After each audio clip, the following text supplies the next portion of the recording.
right. I am going live. It is, hey Kenner, it is time for a little office chat. So anybody that questions what it's like in Cabo San Lucas in July, to be honest, you just can't question it. It just does not get any better. I freaking love doing my work from my deck. I'm going to share it with you every single day, man. Look at that pool. You want to jump in that pool? Oh, it's just stunning out here.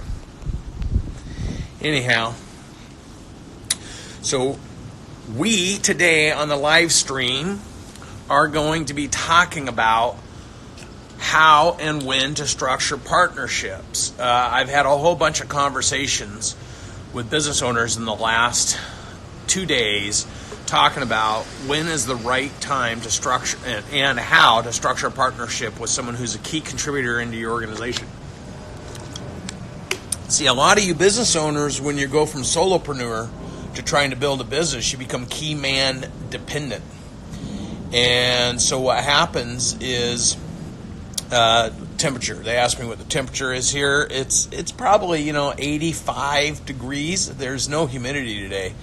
It is unbelievable considering here we are in July. So when you go out and you're a solopreneur and you're trying to scale your business to the next level of success, in order to go to scaling, you need to have infrastructure. You need to have other people doing things in the business at a level of expertise that then frees up your ability as a business owner to basically go do what you do best, right? And when you become key man dependent on 1, 2, or 3 people, and you over leverage yourself because you did not align their interests with the business objectives early on enough, so now you have people who feel they're entitled to a bigger piece of the business than you might otherwise would have struck a deal with them at the beginning when you painted your picture of success. See, if you have a group of people that help you go from 3 million to 5 million or 5 million to 10 million, they all feel, hey, they did this with you. But if you brought those people on saying we're going to 10 million and you talk about 10 million or you talk about 100 million and you say you're looking for people who can allow you to breathe and expand by bringing their expertise in, they don't become so key man dependent by feeling like they're entitled to something. And so you trap yourself because when you think too small and you talk too small about your business and you become overly dependent on 1, 2, or 3 people, then what happens is those people, you either lose them because they feel like you didn't take care of them, or they become disenchanted, or in some cases your newest competitor. Do you know how many business owners over the years have created their own competition? Not because they didn't bring the right people on, not because they didn't. There's Todd McClaskey. There's my man. He wants to go to New York and do some business. Todd, you better not go to New York without me, brother. So here's the thing. When you have a big enough vision at the beginning and you paint the picture of how people can succeed with you, then they can go on the journey with you. But when you think small and you're a few million and you talk about the strive to get to 5, and that team comes and helps you get to 5, they're going to feel like, hey, we did this with you, right? Like, where's our piece of this? So what you have to do if you're thinking you want to take your business to the next level, which you should always be thinking that, to be honest with you, and you're wanting to attract people into your ecosystem, into your culture, into your environment, into your business, you need to talk about the bigger opportunity and the things they need to do in order for you to trust them to run their relative areas of the business.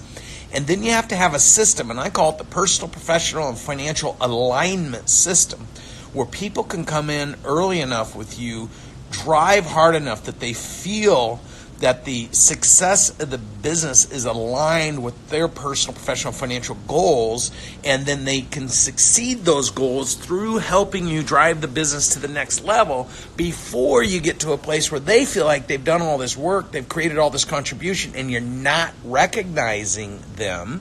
And then they feel like they need to move on, or they're going to go do it themselves. So if you want to go to scale your business and then move to scaling and go from a solopreneur to an entrepreneur, you're going to have to learn how to tie people and vest people's personal, professional, financial goals through their contribution in the success of the business, so you don't lose them once you get to a place where you're ready to move from scale to scaling. Because if you make that technical movement from scale to scaling and then move and lose a bunch of your core people that helped you grow to get to that place in the first place, it's no bueno. That's my Mexican word for the day since I'm sitting here in Cabo. No bueno. Losing people right when you're trying to move to scaling is why a lot of businesses go through a huge devaluation curve, because now they're hiring people that don't understand the fundamentals of the business, didn't help grow and contribute to the success of the business, and so they're trying to catch up versus moving to the next level of success. So here's what I'm saying to you.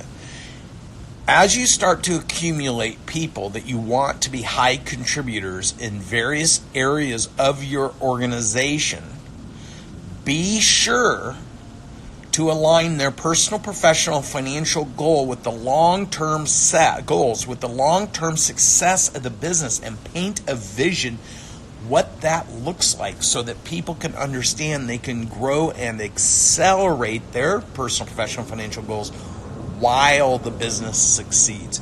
Now, Grant, I'm going to be flying to Miami on Thursday. Natalie and I are heading to Miami. We have a 10X Bootcamp with Grant and the team in Miami, and we're going to have hundreds of people there. And we're going to be talking to them specifically about these elements of personal and professional scale and scaling.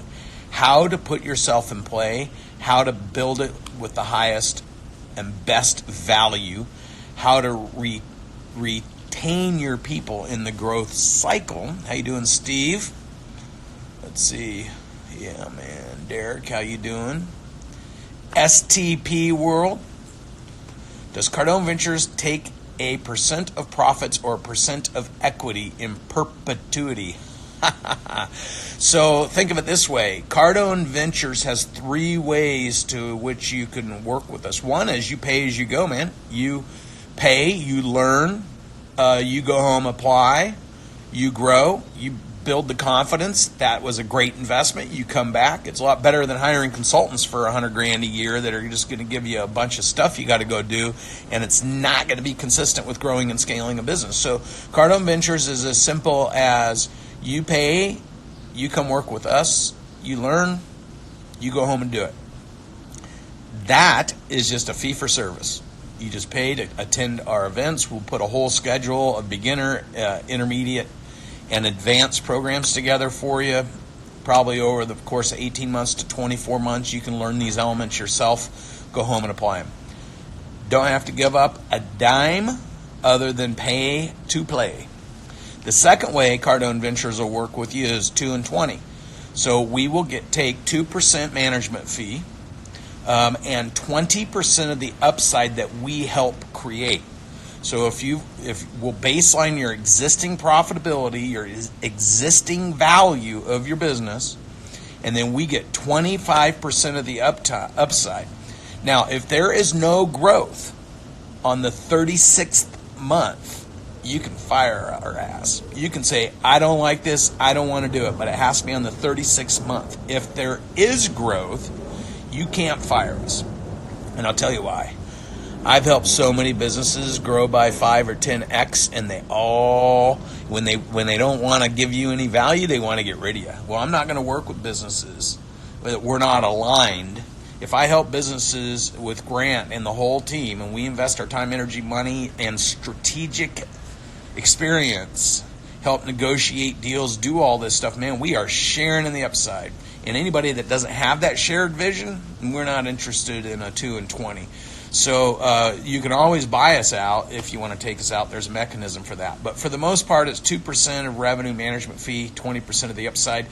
Some guys are doing a royalty deal. It depends on what kind of business you have or what kind of, if it's a product or a service. Some guys are doing royalty deals with us because they don't want us in there. They don't want us caring about how they're running expenses through the business. So we'll do a royalty deal. We'll do upside deal, whatever. But the point here is that we're sharing in the value and the experience that we create, along with all the relationships and people we bring to the equation. So that is how Cardone. And then the third way Cardone Ventures will work is through Cardone Equity. We will actually behave like the benefit of a private equity group without the limitation of them wanting to get a squeeze down exit in 3 to 5 years so they can get their fee. Our deal is long term, man. We want to do what Warren Buffett's done. We want to do what some of these much larger private equity guys are realizing today, which is it's better to buy into businesses, help them grow, and hold them long term, because then you get the full advantage of maturing a business in the business cycle versus being pressured to sell it so you can just mark your returns on your investment dollars, which is what a lot of these hedge funds or private equities do.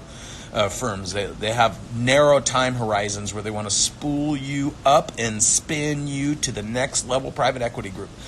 There's different levels of private equity groups. So you guys got the guys that invest in the 3 million EBITDA. You got the guys that like the 5 million EBITDA, the 8 million EBITDA. And what happens is they'll grow you. And a lot of these private equity groups, you don't know this going into it. If they're using government-sponsored monies, SBA monies, to augment the fund, so they'll put in like 200 million of equity, and then they'll get a 3-to-1 match from the government. So they'll end up getting $500 or $600 million of very low interest rate debt, like uber cheap, because they're supposed to be stimulating small business, but they have rules. They can only own a certain amount of equity. They can only own a certain value of equity. So once you grow beyond the value constraints, they have to spin you up to the next private equity guys.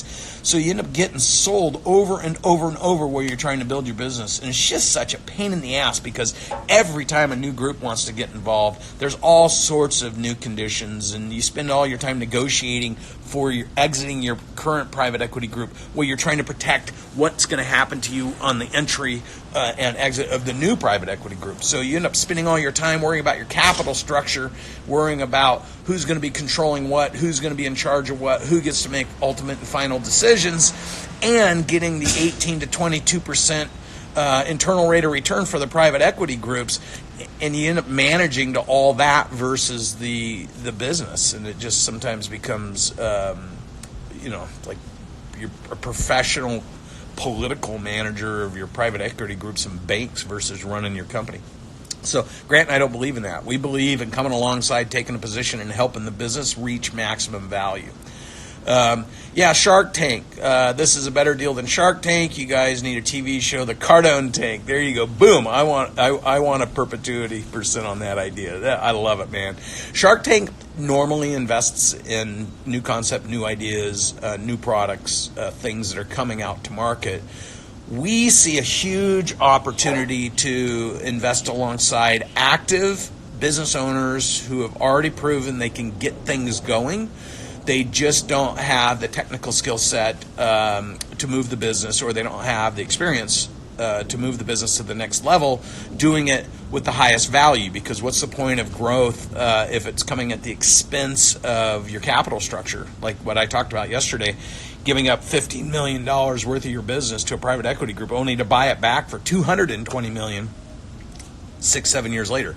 Like that, all that money could have gone to the partners, could have gone to some friends and family investors. It could have gone to Grant and I, right? Like we could have helped him do that, and or it could have gone to the employees that helped you do it. So there's just another reallocation of all that money, and the question is, when do you make those technical mistakes, and at what point, and how much does it cost you? And I have that personal experience because I've made a few.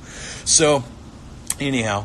I think when it comes to developing your team, you need to have a bigger picture. You need to have a bigger plan. You need to be talking bigger, not small.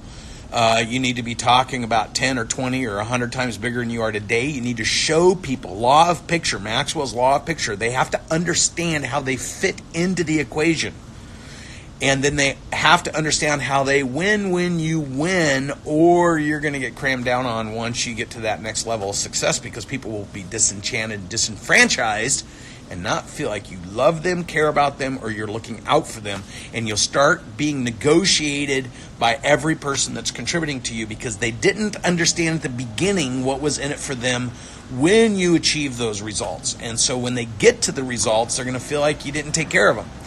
And that's when business owners start doling out equity to keep people into the business, and it turns into a disaster, because everyone, you give 1% of equity to a person and they feel like they have equal say if they're inexperienced in what it really means to have equity in a business, and you end up having all these weird dynamics and arguments. So instead of giving equity away to incentivize people to stay, align their 3 to 5 year personal, professional, financial goals. Show them where the companies are going to make strategic investments into their professional growth.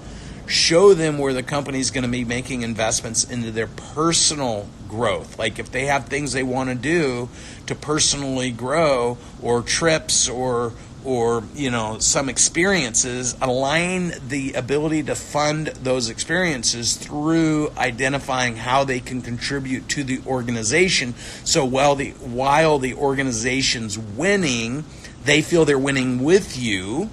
And then make sure the financial goals are aligned so people have transparency into how they can win financially while you're winning financially, so they don't feel you're winning financially and they're not. And I see young business owners or inexperienced business owners that are growing their business end up running into a whole bunch of problems. I just had the conversation this morning. I'm mentoring a guy who's on his run to 50 million, and he's got 14 locations now, and he's got a key person at each location, and now all of a sudden he's starting to get leadership churn. Like, now you're at 14 locations, and now he's losing people, leadership at 1 location, 2 location, 3 location, and now he's freaking out because as he's trying to expand, he's now losing his talent to other locations. And you know why? Because dumping a bunch of extra work on people and not aligning their personal, professional, financial goals so they have a bigger picture. Like, you take this location over. When this location hits these numbers, here's what it's going to mean to you. When it gets to those numbers, here's what else it's going to mean to you. When it gets to that big opportunity number, here's what it's going to mean to you. So people stay actively engaged in the growth cycle of building your business, instead of having them come to you a third into that growth cycle saying, I don't feel you're treating me fair and I want out. And now you're in this awkward position where you feel like you're getting crammed down on. You got to have the person working for you, and you don't know how to keep them inspired and excited and aligned with the business because there's already too much damage from the engagement. Man, I've run over 280 entrepreneurs through my Leadership Bootcamp program, and that comes with 2 days of active role-playing with me. Oh man, if you saw or heard why people run off great people because of their lack of ability to structure the conversation, understand at an intellectual level, and to be able to paint the picture of what people can accomplish and achieve by working with them, and they just do it over and over and over. So part of what Grant and I are doing, and we're going to be talking about this at the Bootcamp in Miami this weekend. Look, Grant's doing some deals on Bootcamp tickets. If you're in the Miami area, you want to get your ass down to the Miami area, and you want to come to this $10,000 Bootcamp, direct message me. There's some deals going on, last minute deals. A couple people canceled out because they had some personal issues come up, and that opened up a few seats, and they paid for those seats. So now, we're doing a little hand-me-off deal, and if you're interested in that, hit me up. But we're going to be talking about the new program we're launching. It's called 10X 360. It is a 360-degree view of all the elements of your business. And we're going to introduce that concept, and I'm going to be running those programs. And for anybody interested in Cardone Ventures, that's what the first program is. See, we won't even take you on as a 2 and 20 partner. Here's the deal. We won't even bring you on as a 2 and 20 partner until you go through at least the first 10x 360 bootcamp, so we can build a relationship with you guys and we can understand what's important to you, what your vision for the future is, and how big you want to grow your business. We're not interested in small stuff, man. We're interested in serious people that have a serious initiative, that have a serious thirst to succeed. And I think there's so many of you out there and you're just looking for somebody to help you do it. Any questions, man? Somebody ask me a question. Any question you want. Will Smith. Hey, brother. Rich, how are you, man? In Derg. How you doing, buddy? All right. If there's no questions, anybody have any questions? Shoot me a question. I'll give you guys a second to type your question while we share in a little view together. Yeah. I wonder what Michael Dell's. I wonder what he sits up there and thinks about. I wonder what he thinks about. That dude's a big thinker. Let's see. What minimum turnover or revenue for split? Well, look. So here's the deal. If you're under $5 million of revenue, I think you should do the pay and learn and grow. The delta between 2 million and 5 million. Usually, I got a guy out here working a weed eater. I don't know if you guys can hear that, but usually, you're still doing it, right? It's when you go from 5 million to 10 or 15 where you got to start relying on a lot of other people. So the complexity, the things that need to get done in the order they need to get done in order to create the result you want to create. So hang on, someone's asking to jump in here. I'm gonna bring them on.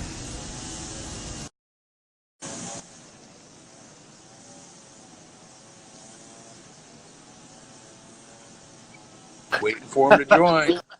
What's happening, brother? Hey there, sir. I thought that was a different request. Hey, keep going, man. How you doing? This is great. I'm doing Can you great. hear that? Can you hear that weed eater? Can you hear that weed eater in the background? Just a little bit. Yeah, just a little bit, but nothing significant. All right. Where are you calling from? Portland, Oregon. My hometown. Portland, Oregon here. That's perfect. Just listening in. I was in between interviewing because we are 10Xing it.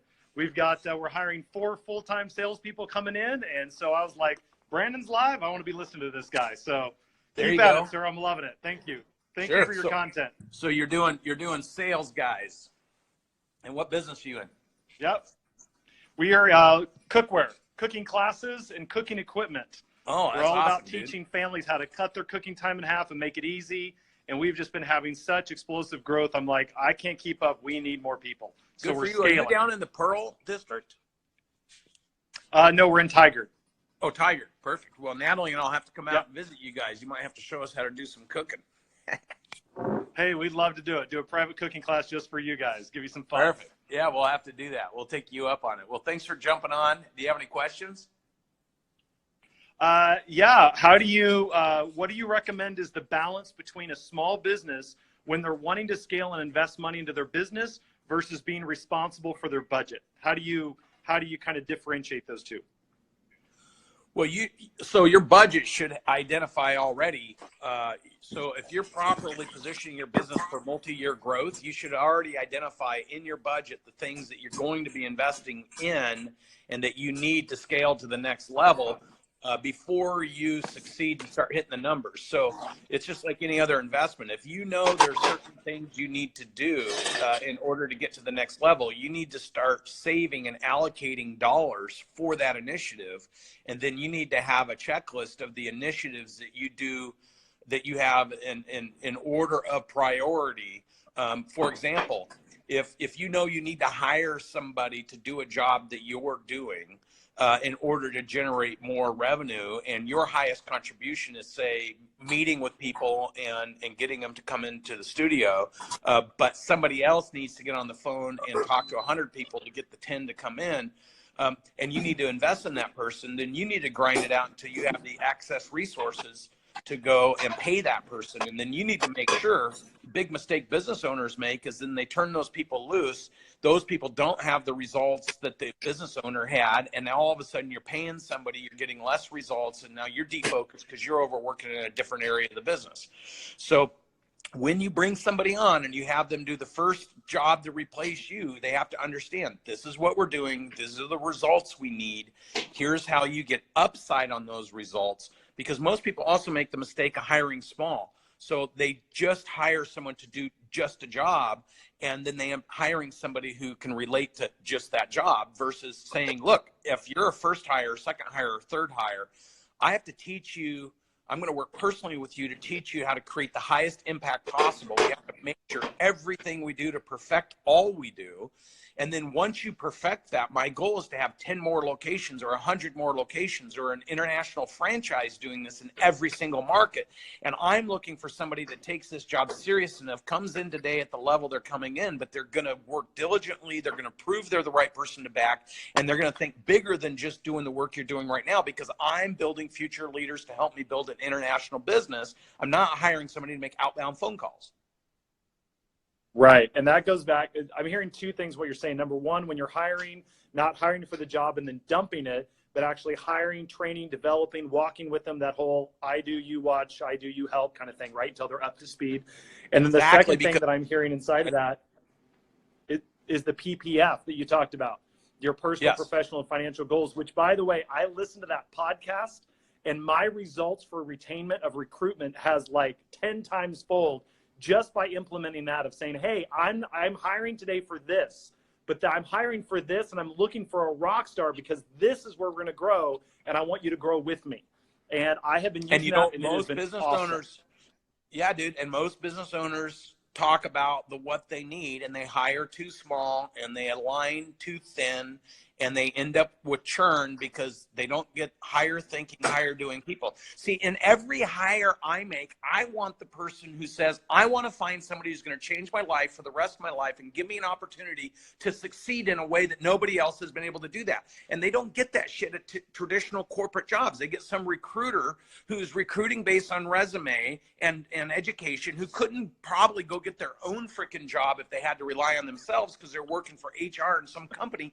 And all of a sudden they're recruiting to the averages instead of the dynamic personalities and the person that wants the upshot. Some of the best people I hired were not employable in traditional businesses because they didn't have the pedigree, but they had the attitude of a lion, man, and they just crushed it. And I think what you're always looking for to go to the next level is that person who's just, you know, when you interview them and they got good people skills, they've learned to talk to people, they're just dying for an opportunity for somebody to treat them and train them and mold them and give them a golden opportunity to do something that they can crush it. And the bigger your vision is, and the more you tie them to that vision, the better your hires are going to be. And then you're not sitting there saying you're not doing your job. You know what you say when you do the PPFs and they're not making their 50 calls or 100 calls a day? You say, I'm sad. It saddens me that you have this opportunity to succeed, and yet you don't believe enough in yourself, or you're not willing to invest enough in yourself to accomplish these goals, that I got to make room for somebody else. And it breaks my heart. That's how you get rid of people. That's how you bring them along. That's how you keep them refocused. That's great. Brandon, thank you. I appreciate you too, brother. It very much. Happy hunting. We look forward to hearing more success from you. Yeah, I'll reach out soon. Thanks so much. Bye-bye. All right, buddy. See ya. That's awesome. Did you hear that? So he's been listening to my podcast, and he's been doing PPFs with his team. And you know, here's a deal. If you are listening to this, go to my podcast and the B. Dawson Show and listen to the episode where we talk about how to do personal, professional, and financial alignment with people. Hey, Chrissy. Hey, Jen. Hey, be back. like that name. Go listen to that episode and start doing it. Sit down with your team and talk to them about how you want them to succeed while the business succeeds. And if you're running a division, or if you're an entrepreneur, we're going to be busting this down at Bootcamp. I am so excited for this weekend because Grant and Frank Kern are going to break down the elements of how to crush it in business. If somebody is watching this and you haven't been to a boot camp, you have got to get to a boot camp. Like, direct message me. We're going to have more boot camps, but Grant breaks it down. Frank breaks it down. I break it down. And we are going to just crush it. Someone's asking to join here. I'm going to let them join. We'll see who it is, and we'll see what they have to say. Chris, you're right, brother. Chris Travis. Hey, how are you doing, man? Hi, I'm doing good. How are you? How are you doing? I'm doing fabulous. Where are you calling from? I'm from India, and I'm studying. I'm 17 years old. Perfect. Looks like you're having a little video problem, huh? Is it stopped on your end? Maybe, yeah. Okay. Like maybe an internet problem or something. No problem. So what's your question, buddy? Like I have picked out that should I study, do my undergraduate program, earn a high income skill, and take risks about my business. I have a future plan of starting a waterless car care service. I have read the Grant Cardone's playbook, and I have evaluated my business plan according to it. Would you like to hear my business plan? Well, I think it's going to be hard. This connection isn't so good, but here's what I'd suggest you do here is email me at brandon@cardoneventures.com, so that when we get on the call and we can talk through the business plan, I can see what you're talking about.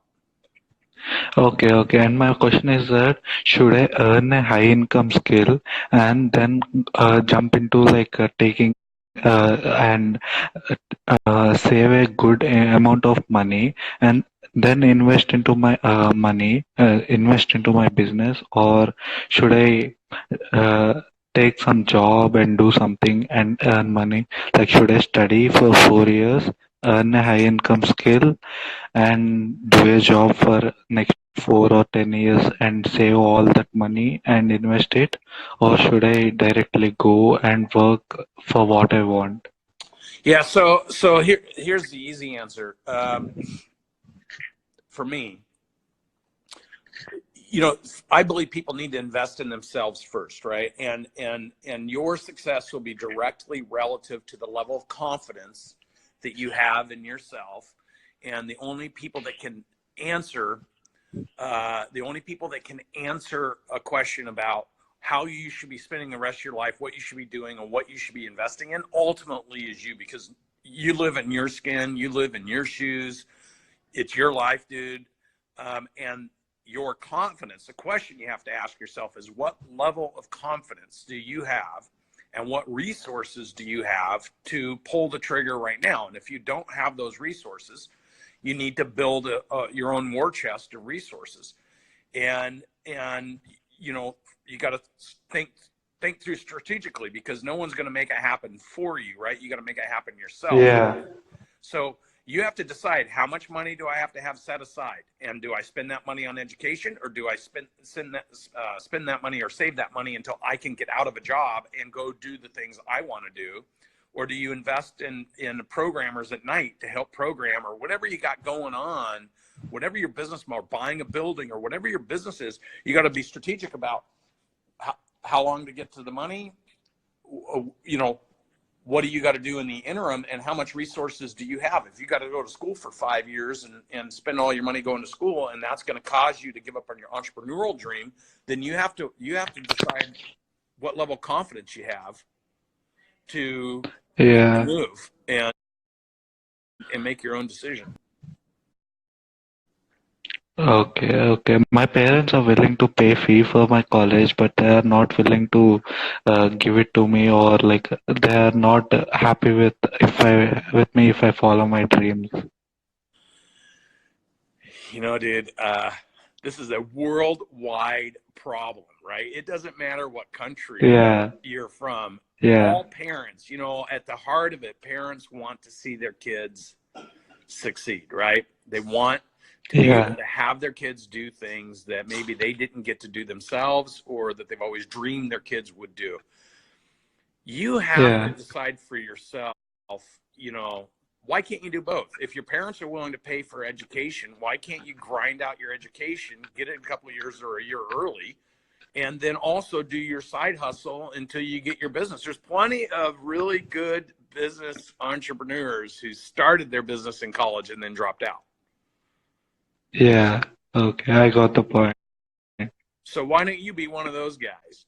You know, but what Yeah, happens is a lot of people don't go the education route. They flake off for 4 or 5 years doing nothing material, and then they're sitting in a worse spot than if they had just gone to school, minus maybe they don't have the debt. But the fact is, school teaches you the rhythm of being serious about getting things done and doing it right and being serious about those things. It's supposed to, you know, yeah, unfortunately, or it teaches you technical skill sets. You need to decide how you're going to apply all that stuff. I always say money doesn't flow to people with great educations.